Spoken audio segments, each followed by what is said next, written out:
Hello बच्चों। आज हम आपके सामने जो टॉपिक लेके आए हैं वो है अभिप्रेरणा, मोटिवेशन। अभिप्रेरणा का संबंध उन कारकों से है जो मानव को गति प्रदान करते हैं।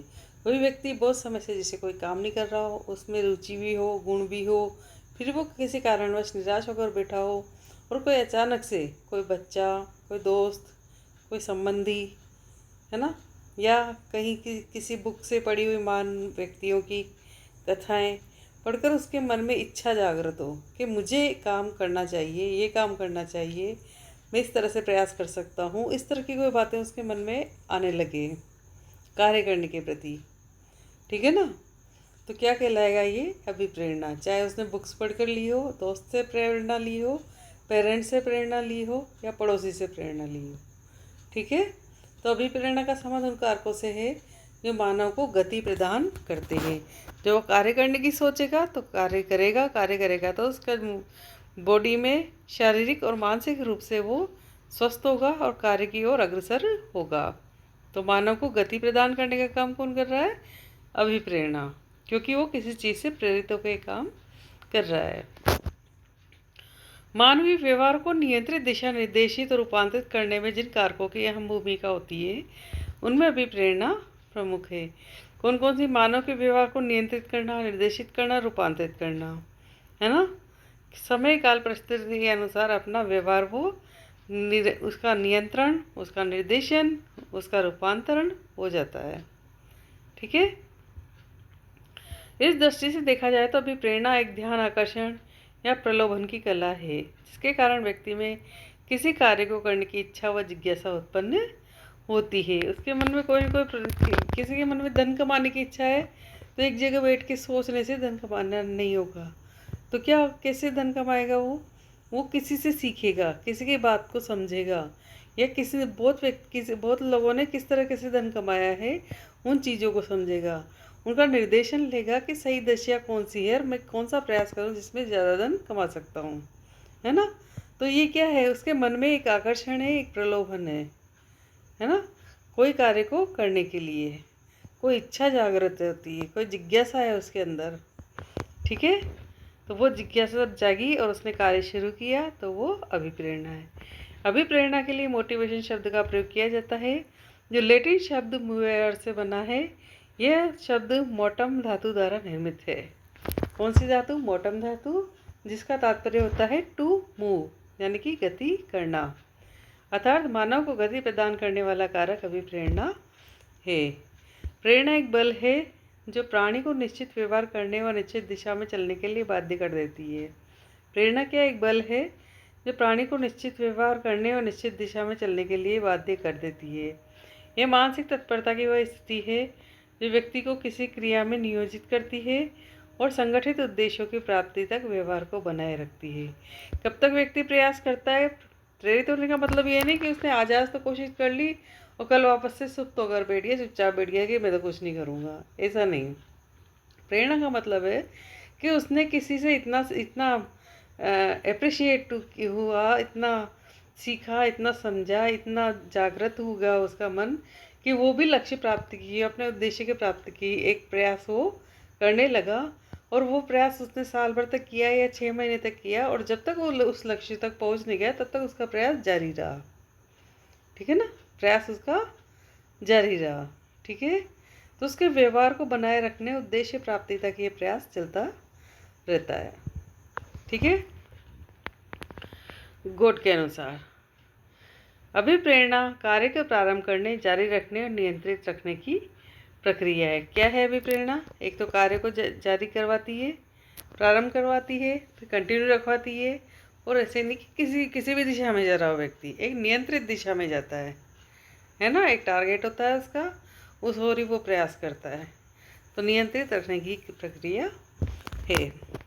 मॉर्गन किंग विज स्कॉपलर के अनुसार अभिप्रेरणा एक आकर्षण बल है जो किसी खास लक्ष्य की ओर व्यवहार को निरंतर ले जाता है ना।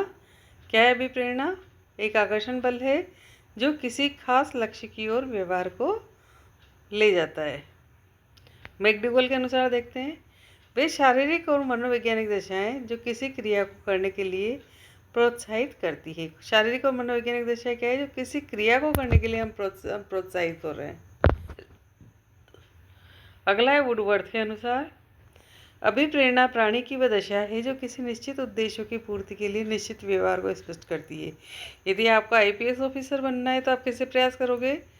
है ना, कंपटीशन फाइट करोगे, उसकी तैयारी करोगे, और तैयारी 1 या 2 दिन की नहीं, आपकी साल भर, 1.5 साल की तैयारी इसमें चाहिए। तो आप वैसे ही व्यवहार करोगे, सब जगह जाना छोड़ दोगे, सिर्फ अपने ज्ञान अर्जन पे ध्यान दोगे, ठीक है। और उससे संबंधित आईपीएस बनने से संबंधित जितने भी प्रयास हैं वो सारे आप करोगे और उन सीखोगे, समझोगे और पढ़ोगे, ठीक है ना।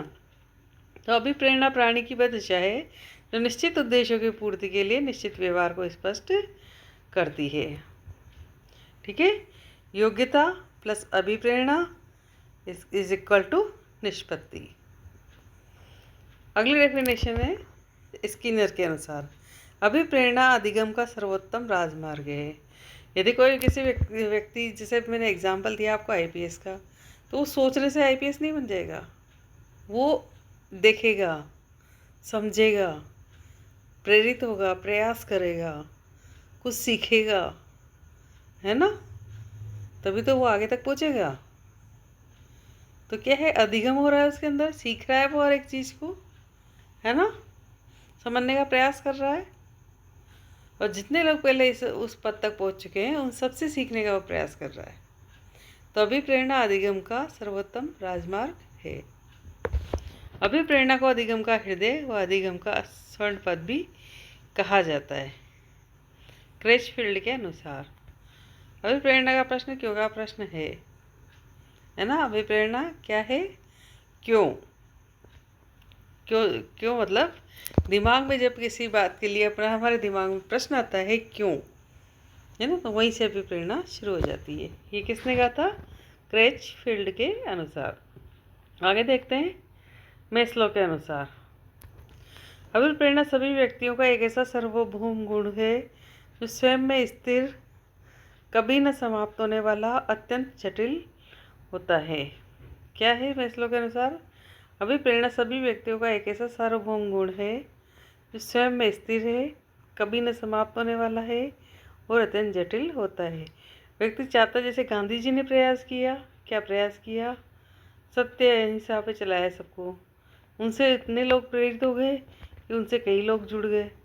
तो सार्वभौम प्रयास हुआ, ये सार्वभौम गुण था उनमें, है ना, जो स्वयं में स्थिर और कभी न समाप्त होने वाला। और आज तक भी गांधी जी को इसीलिए अहिंसा और सत्य के उस पर जाना जाता है।